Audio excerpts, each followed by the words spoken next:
Kami panjatkan kehadirat Allah Subhanahu wa Ta'ala, Tuhan yang Maha Esa, karena atas perkenaannya kita dapat hadir dalam acara kunjungan BEMFEST yang mengusung tema Bedah Makna Hari Pendidikan Nasional guna menyongsong maju dan merdekanya pendidikan.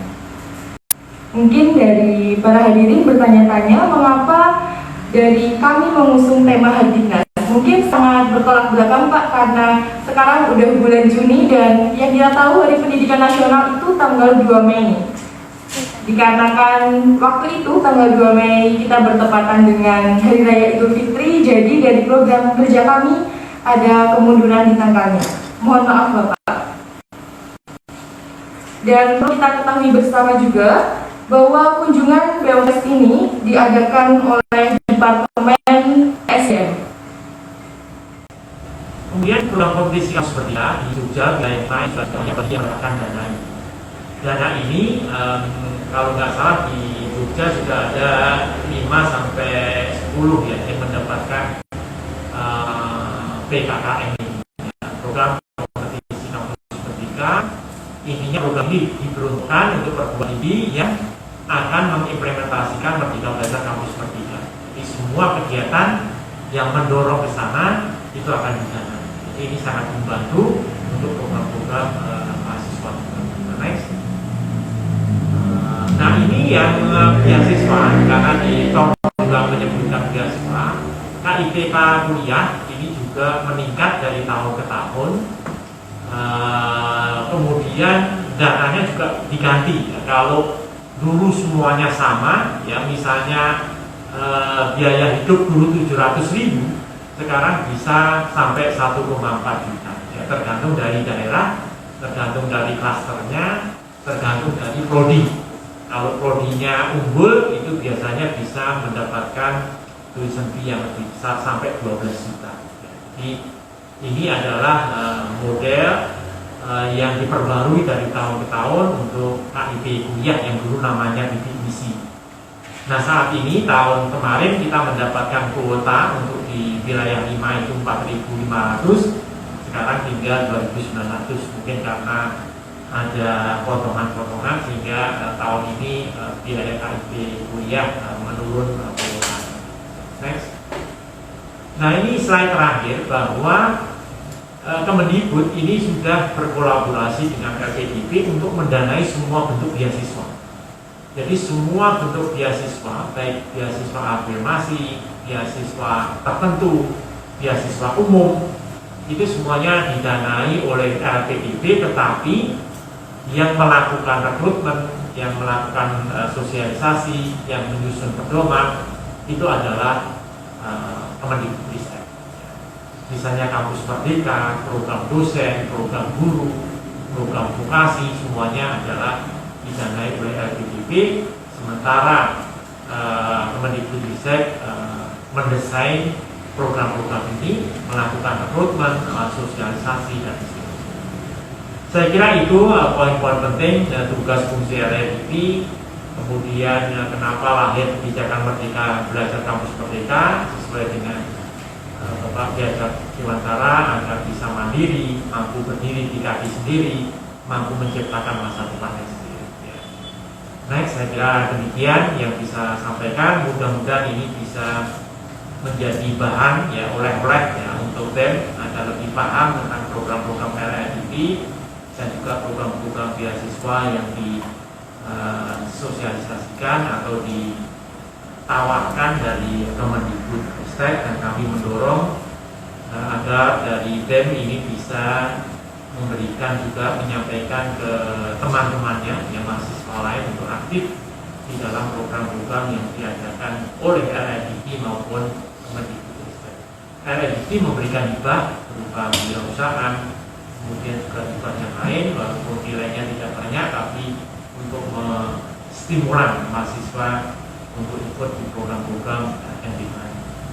Demikian, kurang lebihnya mohon maaf. Wabillahi taufiq wal hidayah. Assalamualaikum warahmatullahi wabarakatuh.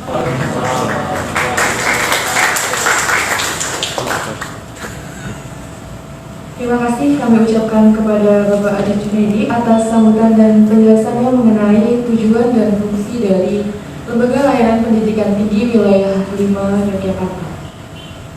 Hadirin yang kami hormati, tiba di acara yang kita tunggu-tunggu nih.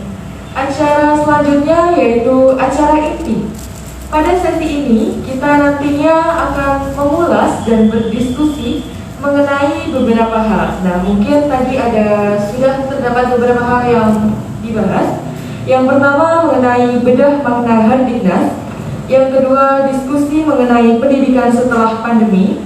Dan yang ketiga adalah obrolan seputar beasiswa. Kepada Bapak Agus Junaidi, kami persilahkan. Terima kasih. Jadi tadi sudah saya sampaikan ya program-program beasiswa yang saat ini ada, dan kebetulan dana dari Kemendikbudristek juga cukup tinggi karena menggandeng LPDP. Tadi sudah kami sampaikan khususnya untuk KIP kuliah dan juga 4 program flagship. 4 program flagship tadi saya sampaikan mayoritas untuk tahun ini ada 50.000 mahasiswa yang nanti akan diikutkan di dalam program baik itu magang dan studi independen bersertifikat, kampus mengajar, kemudian ISMA dan juga pertukaran mahasiswa merdeka. Jadi saya kira program-program itu sangat menarik. Karena menariknya apa? Anda diakui bahwa kegiatan itu tidak mengurangi masa studi, tapi justru mendapatkan credit point. Nah, kemudian yang kedua, Anda mendapatkan beasiswa, tidak mengeluarkan apapun, tapi mendapatkan tambahan SKS. Jadi malah mempercepat penyelesaian studi Anda. Di samping itu juga mendapatkan pengalaman yang luar biasa. Karena misalnya Anda bisa magang di Tokopedia, bisa magang di Gojek, bisa magang di Shopee, ataupun mitra-mitra bank yang lain, yang semuanya masuk di dalam program magang dan studi independen bersertifikat. Atau ikut di pertukaran mahasiswa merdeka. Pertukaran mahasiswa adalah Anda bisa mengambil 1 semester di perguruan tinggi lain untuk mengambil mata kuliah yang Anda inginkan, dan seterusnya. Nah, makna pendidikan nasional tadi kami sampaikan ajaran dari Bapak Diajar Dewantara agar mahasiswa itu kalau selesai itu sudah punya tambahan kompetensi. Jadi misalnya Anda ingin berwirausaha, maka ikutlah KBMI, ikutlah ASMI, Akselerasi Startup Mahasiswa Indonesia, atau program-program kewirausahaan yang memang sudah didesain oleh kementerian. Jadi itu, jadi passion Anda mau apa? Jadi peneliti, magang di lembaga penelitian. Anda mau membangun desa, ikut KKN Kemati, atau ikut di kementerian lain. Kementerian lain itu misalnya Kementerian Sosial, itu pejuang muda misalnya. Kemudian BKKBN menyelenggarakan mahasiswa peduli stunting. Kalau Anda concern menjadi guru, maka ikut kampus mengajar di desa-desa. Kalau ikut penelitian, tinggal ikut di lembaga magang di lembaga LIPI misalnya. Kalau dulu namanya masih LIPI ya, atau di lembaga penelitian yang lain, dan seterusnya. Jadi ada 9 aktivitas yang dibuka yang Anda bisa ikut di sana. Nah, inilah makna dari Hari Pendidikan Nasional, mengejawantahkan ajaran Bapak Diajar Dewantara. Mahasiswa dibekali kompetensi-kompetensi tambahan, apalagi di era revolusi industri ya 4.0 maupun Society 5.0, mahasiswa memang perlu ditambah paling tidak 6C ya, yang selalu disampaikan Mas Menteri. Nah, itu saya kira poin-poin penting tadi sudah saya sampaikan. Tinggal sekarang silakan kalau ada pertanyaan, ada mau yang dari tadi saya sampaikan, maka kami persilakan. Di sini juga ada Pak Windu, ada Pak Ageng, ini bagian beasiswa, Hamidin, dan juga yang lain yang nanti bisa mendapatkan informasi-informasi apa yang sudah kita lakukan selama ini. Saya kira itu, silakan nanti silakan menyebutkan nama dan juga hal yang mau ditanyakan apa. Atau sebelumnya Pak Windu ada hal penting yang mungkin diperlukan. Monggo. Sesuai dengan apa yang semester awal,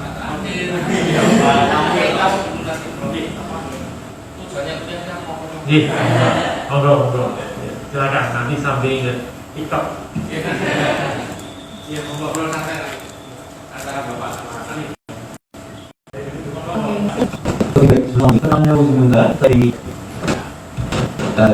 saya Fauzi Muntah, saya dari Kepala Departemen Pendidikan dan Sumber Daya Manusia Badan Eksekutif Mahasiswa Fakultas Ekonomi dan Sosial. Kebetulan hari ini kita akan membahas banyak tentang pendidikan dan itu konsen dengan departemen saya. Banyak sekali hal riset yang akan saya tanyakan mungkin kepada Prof. Aris dan mungkin di beserta jajarannya. Mengingat Hari Diknas kemarin secara nasional mengangkat tema Pimpin Pemulihan Bergerak untuk Merdeka Belajar. Saya ingin mendengar langsung baik dari Prof. Arif maupun dari jajarannya bagaimana secara pribadi atau secara institusi membedah makna Hari Diknas tahun ini. Seperti itu saja Bapak untuk yang pertama. Terima kasih.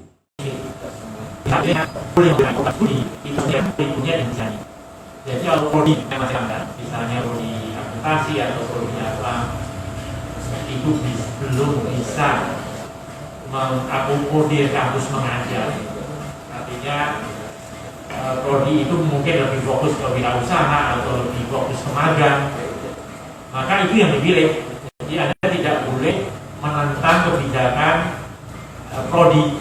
Ya kalau prodi belum bisa mengkonversi ya nggak usah ikut yang itu, cari yang lain. Jadi memang ini banyak hal yang harus dipertimbangkan. Tapi banyak pilihan. Nah, oleh karena itu untuk menyikapi ini maka Dirjen Dikti akan mengundang 28 PT untuk agar bisa menyelenggarakan secara mandiri program MBKM. Nah, harapannya dari 28 perguruan tinggi perwakilan dari wilayah 5 nanti bisa sharing best practice setelah ikut FGD, kemudian bisa disampaikan ke semua perguruan tinggi di Jogja ya, seperti apa pelaksanaan secara jadi intinya itu, jadi kebebasan di dalam SNID. Jadi misalnya prodi akuntansi itu lebih cocok magang, maka Anda harus memilih yang magang daripada memilih kampus pengajar. Jadi itu intinya, pilihan-pilihan itu harus.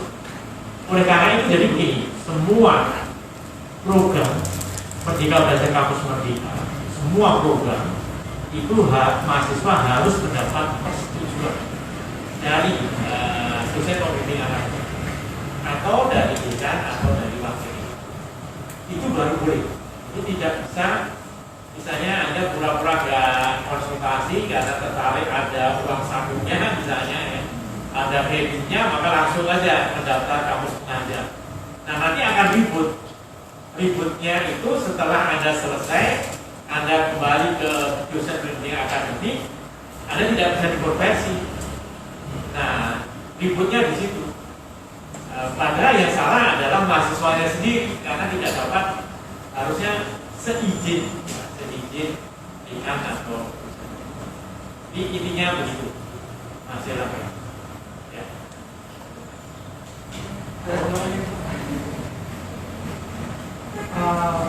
Terima kasih Pak atas jawabannya. Berarti secara tidak langsung nanti di dalam kebebasan itu juga kita harus melihat gitu yang sesuai dengan tempat kita gitu Pak. Ya, sesuai dengan prodi. Prodi Anda menyesuaikan kurikulumnya. Jadi misalnya di dalam 8 semester ya, prodi harus sudah mendesain. Nanti mahasiswa boleh ikut program MBKM di semester berapa? 6, 7, atau 8. Kemudian program mana yang diakui oleh prodi? Itu yang penting. Misalnya dari 9 aktivitas yang ada di SBKM, prodi itu di dalam semester 6, 7, 8 boleh memilih misalnya magang, boleh memilih kewirausahaan, boleh memilih mengajar, boleh memilih apa. Nah itu dilihat kurikulum.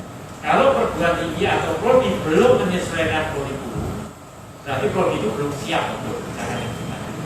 Nah itu yang nanti akan kita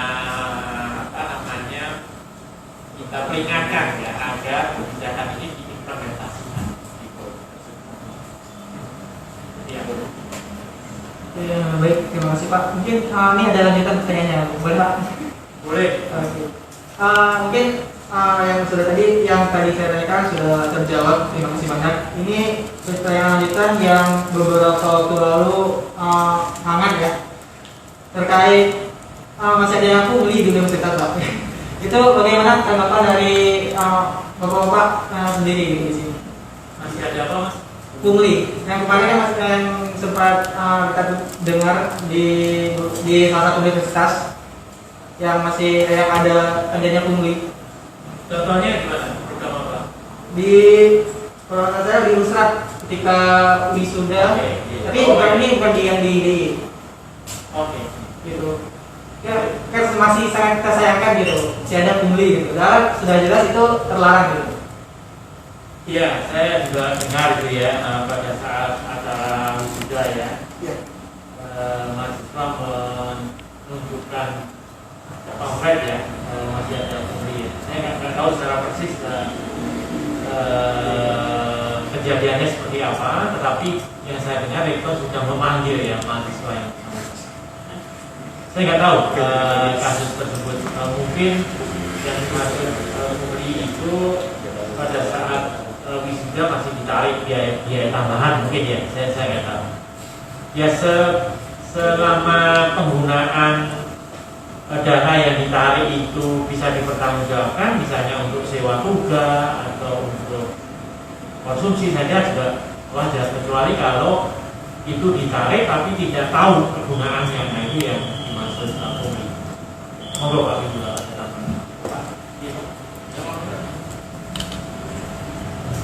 Ini sudah. Baik, terima kasih Pak. Iya.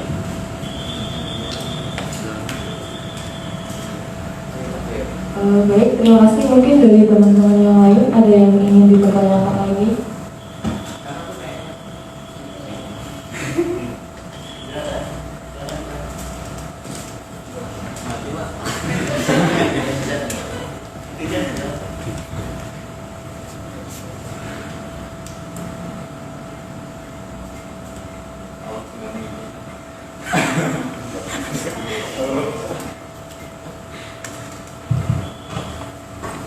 Oke, baik. Assalamualaikum warahmatullahi wabarakatuh. Selamat pagi, menjelang siang, bapak-bapak dan ibu-ibu sesuai rekan-rekan. Izin bertanya Pak terkait kampus Merdeka mengajar. Kampus Merdeka kan di situ kan di konvers 20 SKS Pak. Misalkan saya ikut di pertukaran mahasiswa di program yang saya ambil, misalkan cuma satu semester itu 8 SKS, sedangkan yang diambil, jadi kekurangannya itu kan harus ngambil lagi di kampus sendiri kan Pak. Jadi pasti membuat mahasiswa yang ngambil itu malah tambah semester lagi dong Pak, berarti atau gimana Pak? Ini mas 20 itu maksimal. Iya Pak. Atau misalkan kalau di kampusnya itu di semester 5 anggap aja 21 SKS gitu Pak. Terus sedangkan dia ikut kampus pertukaran mahasiswa. Di situ misalkan dia ngambil geografi di semester 5 itu cuman 8 SKS. Pasti kan itu masih ada banyak kekurangan kan Pak? Berarti kan 28 SKS. Kan Tadi yang sama Anda ngambil regulernya 20 SKS. ya di kampus yang dia misalnya di Wijaya itu semester 5 nya itu 20 SKS. Terus dia mau ikut kampus pertukaran mahasiswa di salah satu kampus gitu, ngambil geografi. SKS nya itu cuma 8 gitu Pak. Kan masih ada banyak kekurangan Pak. Berarti nanti berarti Bukan banyak kekurangan. bukan kekurangan masih Dalam semester yang sama ada kelebihan dalam kekurangan. Kan kekurangan kan jadi 28. Gitu loh. yang diambil itu misalkan ngambil itu geografi Pak, cuma 8 SKS gitu Pak. Tadi kan masih ada 12 SKS yang nggak diambil gitu Pak. Jadi 20 saja. Misalkan di kampus Unjani itu di semester 5 itu 20 SKS di semester 5 nya. Catanya. Iya jatahnya. Ya. Terus dia mau ikut pertukaran mahasiswa di salah satu kampus, ngambil prodi 8. Iya, yang melakukan SKS itu. bulannya ngambil di akuntan itu. Berarti boleh Pak? Boleh. Ya, sepanjang Anda bisa ngatur waktu nggak masalah. Tapi kan misalkan kan kita kalau pertukaran mahasiswa itu harus misalkan offline di satu tempat itu Pak. Terus di Undiannya juga kuliahnya itu offline gitu Pak. Nggak bisa memenuhi semua kan? Iya Pak. Bisa ya. Makanya pindah-pindah tadi Anda nggak bisa pindah sendiri. Makanya konsultasi dengan DPH. Jangan apa ya. Nggak usah. Bu, saya kalau atau Pak atau Bu kalau saya mau ambil kayak gini gimana? Iya Pak. Misalkan kan anggap aja semester 5 itu misalnya udah kuliah itu udah offline semua. Gitu Pak. Kita aja Pak. Ya, Terima kasih. baru bisa ngatur waktunya itu tadi. Kalau nggak bisa ya jangan dia ambil yang lain. Pilihannya kan banyak. Ya, jadi kalau semester 5 sudah mendapatkan data 20 ikut pertukaran mahasiswa merdeka, kalau bisa upayakan ambilnya tidak 8, maksimal aja 20 ya. Nah, 20. Kalau misalnya nggak mungkin ya upayakan di prodi asal tetap mengambil, jadi total bisa maksimal 20. Nanti bisa didiskusikan dengan dosen komisi. Baik, terima kasih Pak. Saja bisa maksimal. Jadi saya tambah lagi sedikit. 20 itu nggak mungkin loh, tergantung IP Anda berapa. Kalau IP-nya ada nggak mungkin ambil 20. Kalau IP-nya di atas 25 itu baru boleh ambil 22 atau 24. Kalau setelah semester 1 kan boleh 24. Sehingga sebetulnya mahasiswa sarjana program sarjana itu bisa lulus di semester 7 akhir. Kalau 22, 24 kali 22 lalu 24 kali 6 itu di semester 7 akhir atau di awal semester 8 bisa dulu. Dulu kan itu harus sudah persiapan karena itu kaitannya dengan biaya hidup. Itu mau saya tadi di awal itu masa studi berbanding dulu dengan biaya hidup. Penting mas. Kalau saya dulu kuliah B3 orang ibu saya, kamu tak biayai 3 tahun. 3 tahun lulus nggak lulus terserah urusan kamu. Itu yang membuat saya menjadi hidup. Makanya semester 1 saya bekerja gitu. Karena udah takut nanti semester 6 kan diputus nggak bisa hidup. Makanya saya sambil kuliah sambil kerja. Tapi ternyata di depannya orang sudah punya pengalaman banyak dari itu. Jangan orang tidak mau nggak bisa begitu. MBKM itu mendidik orang untuk begitu, untuk tidak. Itu maksudnya. Terima kasih Pak. Terima kasih monggo. Kalau orang jam 11 saya mau sampai siang, setunggalnya monggo tak layani monggo. Ini proses kehidupan orang.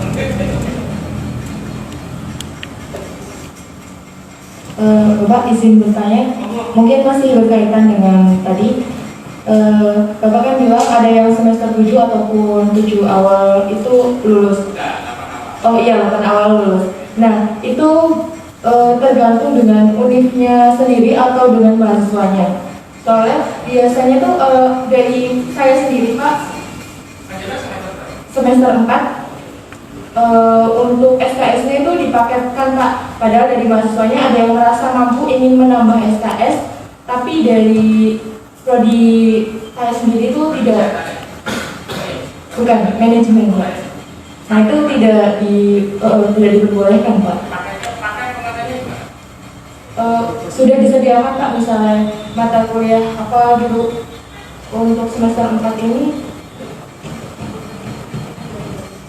kurang dari 20 SKS, 18-19.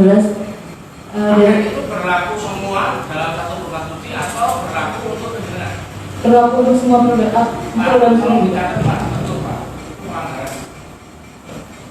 Jelas SKS itu nggak begitu. SKS itu kayak orang utang Pak itu loh. Pak itu pertama bayar aja sama saya. Pak itu mau punya usaha, utang 100 juta, dia ada 100 juta. Saya dikasih 100 juta, diutangin 100 juta, ternyata saya nggak bisa nyaur ke Pak ya. Ternyata saya agak nakal gitu. Kalau saya nggak mampu, makanya besok kalau utang lagi nggak apa-apa dikasih 100, pasti dikasih kurang dari 100.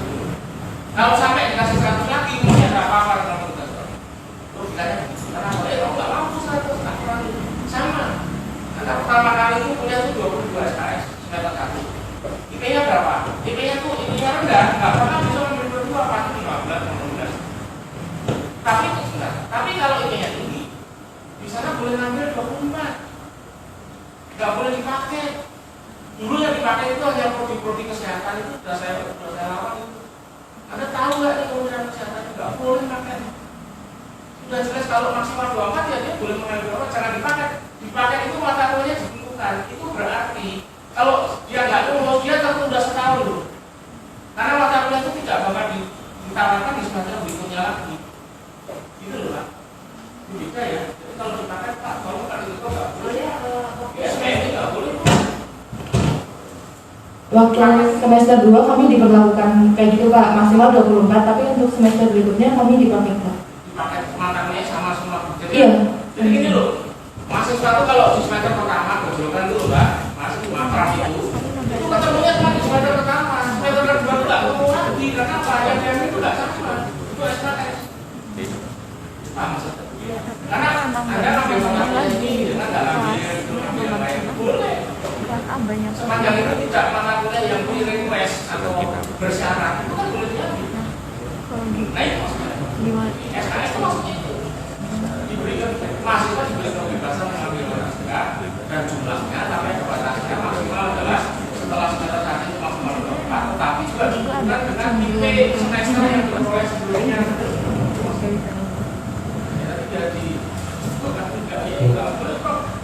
Bapak, saya izin untuk memberikan tanggapan mungkin ya terkait SKS yang di Universitas Jenderal Ahmad Yani Yogyakarta ini istilahnya di paket ditentukan. Tapi begini Pak, mungkin sudut pandang dari saya sebagai mahasiswa yang mengambil mata kuliah di atas, ketika memang paket itu 20, misalkan 22 dan masih bisa diperbolehkan sampai 24, itu kita dapat dengan kemauan sendiri mengambil mata kuliah yang di atasnya, sehingga kita sebagai mahasiswa itu ya memang diberikan hak 24 SKS. Jadi seperti itu Bapak. Namun misalkan ada kasus seperti ini, saya juga kurang begitu paham dengan prodi manajemen, tapi di prodi psikologi terkait paket itu memang ya sudah ditentukan, kemudian tapi diberikan juga kebebasan untuk mengambil semua 24 SKS baik dari mata kuliah dari atasnya.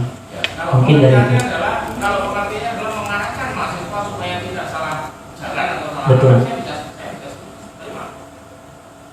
20 ini ditawarkan mata kuliah 22 SKS ini. Iya betul. Jangan keluar dari situ. Itu monggo silakan. Kan itu nggak bisa diambil semua juga. Iya. Kalau tidak ada harga kan itu mesti diambilnya nggak mungkin 24. Ya betul gitu Pak. Tapi dulu ketika prodi-prodi kesehatan itu harus diambil semua. Itu nggak bisa dong orang yang IP-nya rendah mau ngambil dengan yang sama dengan yang pintar yang IP-nya 3,9 nggak bisa. Pasti dia akan gagal dan itu pasti dia akan mundur masalah itu. Tapi kok aneh, kok tidak mundur? Itu ada sesuatu yang lakukan juga. Itu berarti ada nilai yang dinaikkan. Itu logikanya gitu. Nggak bisa sekian anak ini lulus bareng nggak bisa. Tidak bisa pasti. Nggak bakal sama. Itu yang saya. Iya. Saya tidak terima dua argumen. Kalau tujuannya itu tadi, tujuannya ini loh ada mata sesuai kurikulum itu. Kurikulum kan jelas, bukan di kamar. Kalau kurikulumnya dibagi sama, karena supaya mahasiswa itu diarahkan untuk semester 8 itu bisa selesai. Tapi itu ada ikuti selesai. Ya Pak, itu juga. Ya, tapi yang mahasiswa kita nggak mau selalu ikut itu, nggak mau saya bisa ambil lebih kok. Ini yang nggak boleh kok saya ambil sekarang. Itu loh maksudnya. Kalau kita sepakai kerja juga, kemudian kalau situ 8 semester saya enggak, saya mau 7 semester saya boleh bisa memungkinkan, tapi tidak ambil mata kuliah. Ya. Mungkin kesimpulan yang tadi Bapak juga bilang itu sudut pandang dari saya selaku. Ya. Terima kasih Bapak. Oh, makasih Mas Pak. Silakan. Lagi mau. Baik, sebelumnya perkenalkan saya Diana. Bertanya Bapak mengenai tadi ada program KIPK, yang dimana saya juga penerima KIPK. Terus ketika di 2022 kemarin itu dari 2021 mohon maaf, itu kontrak buka mengenai biaya hidup yang dinaikkan. Itu kan kayak, jadi mereka berpikir bahwa kenapa kok berbeda gitu. antara tahun saya dengan tahun berikutnya, begitu pun dengan angkatannya semester akhir. Kenapa kok seperti itu? Apa di sini kita juga hidup di tempat yang sama? Jadi kemarin itu ada pro dan kontra seperti itu. Lalu tanggapan Bapak mengenai hal tersebut apabila terjadi di periode selanjutnya itu bagaimana? Ya. Itu kebijakan, tapi yang Pak orang tadi itu kebijakan. Jadi 2020 saya gitu, sama kan? 2021 kebijakan itu adalah bukan kebijakan itu ada yang enak ada yang nggak enak tergantung siapa. Nah, tadi kan beda angkanya rupiahnya karena beda kabupaten loh. Iya kan? Tadi beda kabupaten kan? Ya sudah kalau nggak mau itu pindah aja tapi banyak. Pindah kayak pindah apa ya? Dapat banyak. Itulah ya. Jadi ya sudah itu untungnya yang sekarang dulu yang itu namanya kebijakan apa? Boro-boro kebijakannya itu ada, kalau sekarang kebijakannya misalnya KIPK nggak ada kan nggak ada. Itu 10 ya sama.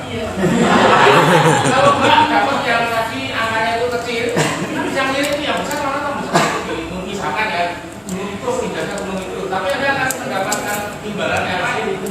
Balik apa? Biaya transportasi di mana? Karena apa namanya? Itu sudah dihitung biaya hidup per kapita daerah masing-masing. Jadi saya kira angka itu nggak salah, tapi memang itu sudah ada kajian oleh para ini kenapa kan? Jadi intinya itu tergantung kebijakan tahunnya. Dan itu bukan kampus, tapi kebijakan nasional. Kami juga hanya menyalurkan aja, itu kami menyalurkan. Tapi satu hal yang penting buat Anda semua yang mendapatkan KIPK ya, tolong IP-nya dijaga, ya Pak ya. Jangan turun. Kalau Anda cerdas ya, misalkan tidak pintar banget ya, kuliah di awal itu dulu ini naik. Jangan kelamaan juga di atas terus turun. Dijaga jangan sampai turun. Karena kondisi mungkin seperti kawanan mobil jadi masalah, jadi bisa turun. Kalau happy nggak masalah naik, tapi kalau enggak hati-hati. Karena kami juga pantau dari sistem kami juga yang turun pasti akan ditegur juga ya Pak. Saya sering marah dengan yang ini kok kok IP-nya turun gitu ya. Diingatkan, diingatkan supaya ya maksudnya karena dulu KIPK itu kan dulu misi ya, misi itu yang jadi dokter itu di Semarang itu juga luar biasa. Sekarang baru ambil S3 yang kami juga orang tuanya becak itu tuh datang ke kampus itu kan baru ambil S3 luar biasa. Perjuangannya bukan main. Gitu saya. Jadi kalau kuliah, jadi kalau anak yang cerdas kuliah itu ambil perguruan tinggi yang paling bagus tapi dengan biaya yang paling kecil itu cerdas. Jangan bangga dengan ngambil perguruan tinggi atau prodi yang bagus tapi dengan biaya setinggi mungkin salah.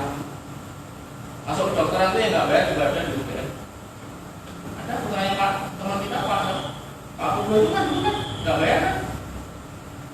Jadi jangan dengan biaya tinggi kok mantap. Kuliah di tempat yang bagus tapi nggak. Ini kan gue itu akan menemukan penggabaran kalau Anda nanti sudah punya keluarga, punya anak ini, Bapak Ibu dulu kuliah nggak bayar tapi jadi itu luar biasa. Monggo lanjut silakan. 12. Baik, mungkin karena kita terbatas oleh waktu.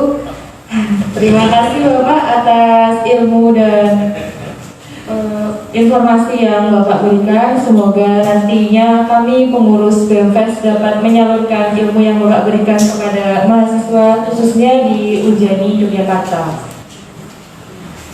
Baik, melangkah ke acara berikutnya yaitu penyerahan penghargaan diikuti oleh dokumentasi kepada Ketua BMFest beserta panitia yang bertugas. Dipersilahkan. Mungkin sekaligus closing statement dari saya Bapak. Saya ucapkan terima kasih atas ilmu yang telah diberikan baik Bapak maupun Ibu. Kemudian permohonan maaf sekali lagi dari kami apabila ada tutur kata sikap yang kurang berkenan, mohon untuk dimaklumi. Dan insya Allah dari Badan Eksekutif Mahasiswa Fakultas Ekonomi dan Sosial akan terus melakukan program kerjanya semaksimal mungkin. Kemudian kami juga dalam proses penyusunan proposal program pembinaan kegiatan mahasiswa yang dilaksanakan yang diadakan oleh LDIKTI. Mohon untuk dokumennya. Mungkin itu saja dari saya. Wassalamualaikum warahmatullahi wabarakatuh.